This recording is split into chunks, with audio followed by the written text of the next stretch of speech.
Buckingham Palace confirmed the passing of Catherine, Duchess of Kent, a woman remembered for her grace, humility, and love of music. But instead of letting her memory shine, headlines immediately shifted to a familiar question. Will Harry and Meghan show up? As if the world needed another reality TV subplot starring the Sussex soap opera. But let's be clear, Catherine was no attention seeker. She lived life as Mrs. Kent, teaching music in schools without ever once pulling the "don't you know who I am" card. Her students had no idea they were being taught by royalty. That's the level of groundedness we're talking about. So, when you think of true service, you think of Catherine shaping young lives quietly. When you think of PR stunts, well, you know who pops up.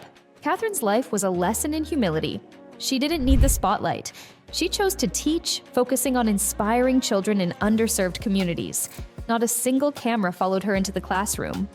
Compare that with the Sussex playbook, where privacy only applies when the cameras aren't rolling. Catherine didn't want the world's attention. She simply wanted to make a difference.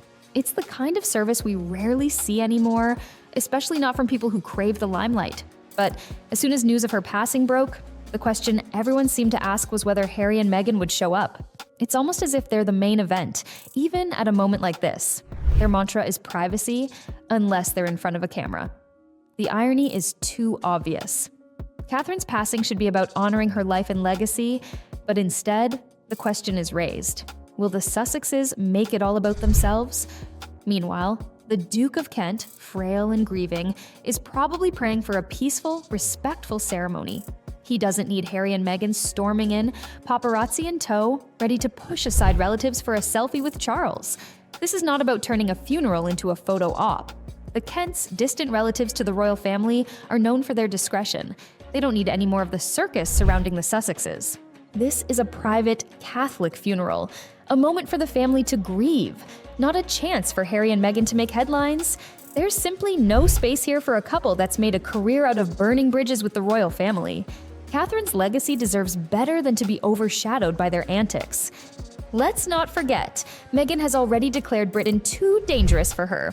So, if she does show up, sans children once again, it won't be out of respect for Catherine. It'll be about squeezing in one more royal moment for a podcast anecdote. Meghan's history of playing the victim while chasing relevance is hard to overlook.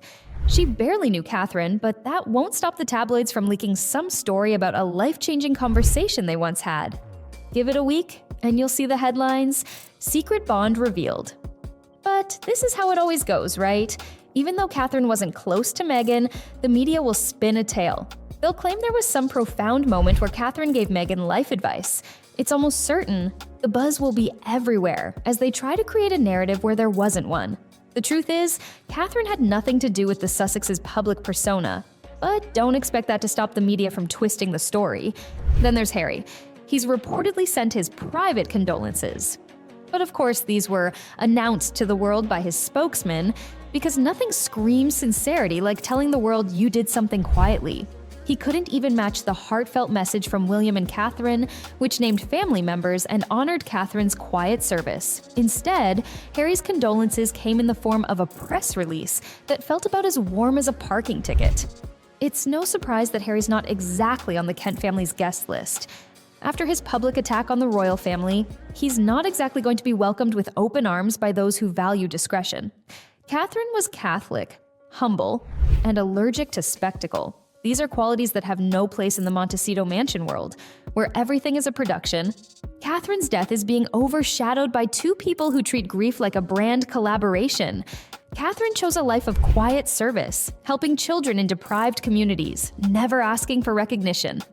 And yet, here we are, discussing how Harry and Meghan might turn her funeral into another media event.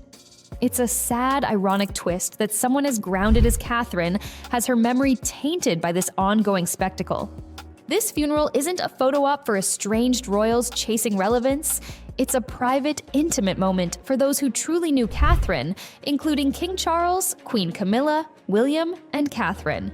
These are the true headliners, the ones who don't need to crash a funeral to stay in the news. The Sussexes? Well, they'd do well to take the hint. Stay home and let the Duchess of Kent rest in peace without your sideshow. Not every tragedy needs a Netflix tie-in. Catherine's life was defined by quiet service, not media attention. Her passing deserves to be remembered the same way. Let's not allow this funeral to become just another chapter in the Sussex saga. Stay home, Harry and Meghan, and let Catherine rest without further spectacle.